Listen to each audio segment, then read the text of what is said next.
Hey everybody, welcome back. I'm Chris, your NFL writer here at OccupyFantasy.com, here with some NFL DFS picks and tips for the Week 8 slates on FanDuel and DraftKings. As always, if you like the video, we would appreciate it if you give us a thumbs up on this video. Please consider subscribing to the channel. That's when you'll get notified when we have some new content for you. Not just these position preview videos, but obviously all the great stuff that we have coming out about other sports throughout the week. Now that NBA is back, we're doing some NBA streams. Obviously, Brian's doing some of the Showdown previews and the $1 Million Mission every Tuesday night, so make sure you're not missing out on those. Quarterback this week. Feels pretty clear what people are going to try to do. Obviously we have here at the top, everybody sees him, Josh Allen facing the Miami Dolphins. Both these teams passing at an above average rate, so I think he'll be popular. He's actually not the first place I'm trying to go this week.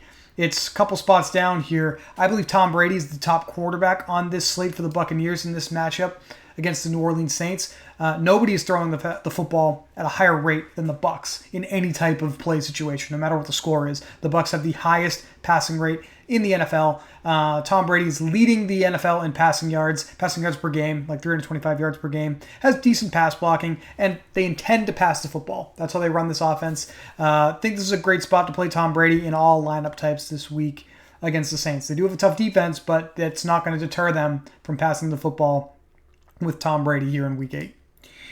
Next guy that we're going to look at, it's, again, I think a lot of people have been tearing their hair out watching Jalen Hurts play for 2.5 quarters every single week. But the reality is Jalen Hurts is the only quarterback on the board here who's produced a quarterback one, aka a top 12 quarterback week every single week of the NFL season. And it's because of the rushing contribution that he has for the Eagles here. See, he had 61 rush yards last week on 13 attempts. The 2 games before that, he had a couple of rushing touchdowns on 9+ carries. So that's not going to change for Jalen Hurts, especially with Miles Sanders now banged up for the Eagles and unlikely to play this week against the Detroit Lions. Something else that'll be going well for Hurts in this game.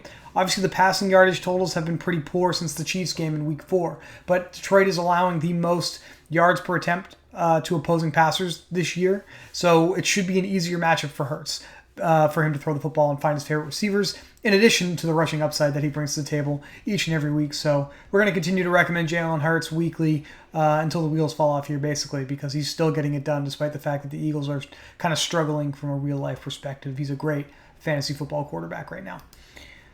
Matthew Stafford goes from one supreme underdog in the Lions in a revenge game to another big underdog here in the Texans for his opposing matchup, and I don't think we'll see any deviation from the results here. At least 20 points, every single week here since Week 3. 30 points last week against the Lions. Could probably push for that total again here against the Texans. The Rams have the best pass blocking in the league right now, according to adjusted sack rate. So that's certainly helping Matthew Stafford stay upright and find his favorite receivers, aka Cooper Kupp, who seemingly can't be stopped. So once again, it does look like Stafford and his favorite receivers are going to be popular plays here in Week 8. Stafford just 7,600 here on DraftKings, 8,200 over on FanDuel. And over on FanDuel, actually cheaper than both Brady and Jalen Hurts, so might be a little more popular in that side of the world here in Week 8. Been a week since we saw him last, but Justin Herbert, after that pretty poor performance against the Ravens, he's probably chomping at the bit to get back out there and have a pretty strong performance against the Patriots here. The Chargers are another team who's passing the football at a pretty high rate above the rest of the league. Third highest overall passing rate in any kind of play situation thus far here in 2021. So Herbert's going to come out slinging it all over the football field here. The blocking for the Chargers is also above average, so it's not like Herbert isn't going to be able to stand back there and find his favorite receivers in Keenan Allen and Mike Williams, maybe even Jared Cook or Donald Parham in the tight end position. So definitely think it's a good spot for Justin Herbert as well here in Week 8.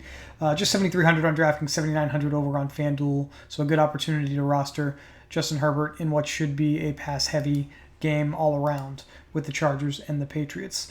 I do think that a game that is kind of under the radar at the quarterback position, despite it carrying a high total in betting markets, we have this Titans and Colts game in perfect conditions because it's obviously in the dome there at Lucas Oil Stadium in Indianapolis.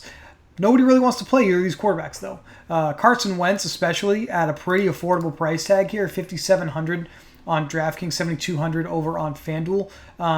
it's a better matchup for him, believe it or not, because the Titans are allowing more yards per play to opposing offenses throughout the year. And this is an offense that does pass at a slightly higher rate than the Titans do.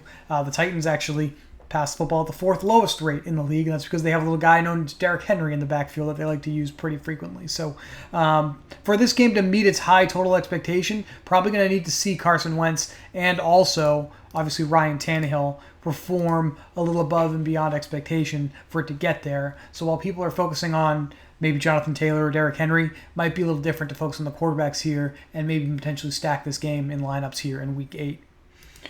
Mentioned Tom Brady. Obviously, that game has pretty high total, so if it's going to stay competitive, we're not going to see Brady pulled for Blaine Gabbert late. We're going to need Jameis Winston to get it done for us. Now, the problem with the Saints is they're actually passing the football at the lowest rate out of any team in the NFL right now. They prefer to run that football. We'll see if that shifts, because we already know nobody likes running against the Tampa Bay Buccaneers. So maybe we see more Alvin Kamara in the passing game. Maybe now that they're getting a little more healthy at wide receiver, we see Jameis Winston utilize Traquan Smith, Marcus Callaway, Adam Troutman, Juwan Johnson a little bit more in this matchup against the Buccaneers. We know Jameis is capable of doing it. Just needs to potentially keep the ball out of the hands of the other football team, which admittedly he has done well. He only has one interception here over his last 4 starts, with a decent amount of passing attempts mixed in there. So Jameis probably a good high-risk option on the Saints side of that pretty interesting game with the Buccaneers this week. The revenge game for Jameis. We'll see what happens there. The last quarterback that I wanted to talk about today, it is the other side of that game in Los Angeles against the Chargers. It's Mac Jones, by far, so far anyway, the best rookie quarterback in this class to start the 2021 season. Likes throwing to his running backs, apparently. We'll see if the Chargers force them to push the ball a little bit further downfield. Mac Jones only averaging 7.6 intended air yards per pass attempt. That's in the lower half of the league for starting quarterbacks this year. So not being very aggressive with his pass attempts whatsoever at any point really this year at a high volume. So may continue to see him utilize Hunter Henry, the tight end, Jacoby Myers, who runs some of those safer routes for them. And then also, saw the big game last week, Brandon Bolden in the passing game for the Patriots at running back. So Mac Jones, an interesting play at just 5,200 here on DraftKings, 69 over on FanDuel as a cheap quarterback option. That's going to do it here for this video. Was there a quarterback that I missed? Do you have any questions about quarterback I covered or one I didn't? Please leave a comment in the section below. That's the easiest place for us to get back to you and let you know what we think. The other thing you consider doing is consider joining our members-only Discord, where we have people discussing every NFL slate, NBA slate, NHL slate, MLB slate. We're still in the World Series right now, pretty regularly daily. So you want to hop on in there. The link to join our Discord is below the description of every video, so we'd certainly appreciate it if that's something you choose to do. Once again, please subscribe to the channel. That's how you get notified when we have new content for you to check out. We certainly appreciate that. Keep an eye out for the Daily Plug. That's our article at OccupyFantasy.com that highlights every angle of the upcoming main slate. So it'll be posted on Friday afternoon covering Week 8 action. We'll give you not just our favorite quarterback plays, but obviously players at all the other positions, our favorite contests that you should be playing based off of what you're capable of playing for the amount of money you have to invest in the slate. And we also have some really great tips week in and week out on how you should be building your lineups based off of the type of contests that you're playing. So whether that's low-risk lineups, which would be your double-ups and head-to-heads, or high-risk lineups, which are your tournaments, we've got some stuff in there for you to check out as well. That's very interesting. Probably the most important part of the plug every single week, to be honest with you. Lots of things going on for you to check out here on the channel. We certainly appreciate you being here once again to watch this video. Once again, I am Chris. Thank you for watching, and we will talk to you soon.